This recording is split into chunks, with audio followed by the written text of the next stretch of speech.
So China slowing down, aging population. What are the implications of that for Africa's growth?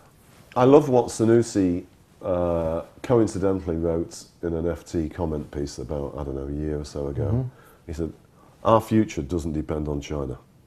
And I teased him when I met him, afterwards saying, I bet you had 500 Chinese guys stood outside your office. But he's kind of right. African countries' futures depend on themselves. Yeah.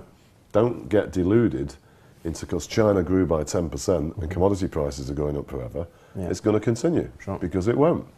And here we find today it's not. So this is ridiculously simplistic, but nonetheless, I'll say it. We're looking at a new China. The new China has got very different winners and losers from the old China. The old China winners were big commodity companies, big commodity countries, and small ones. And of course, many people participating in real luxury, top market consumer things. That's out. Right.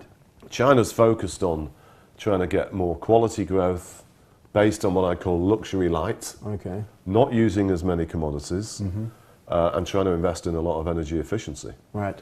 And also with its wages rising, it means a lot of other countries that suffered from China are now competitive. So again, going back to the BBC documentary, Mexico, probably one of the biggest winners of the new China. I often said, you told me you had Mr. Jeff Immelt on, the great GE phrase of nearly 20 years ago, who needs Mexico when you've got China? Today, it's like, who needs China when you've got Mexico? Mexico's a huge winner of this.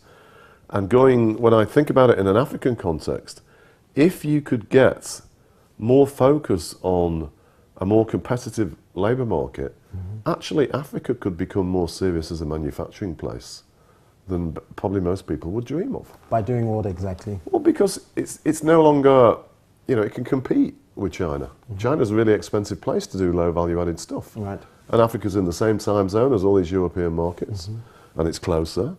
So it could probably try to get involved in that if it was serious. But to be honest, I don't see a great deal of signs of it. Doing business in Africa, you can't afford to be without Africa Investor.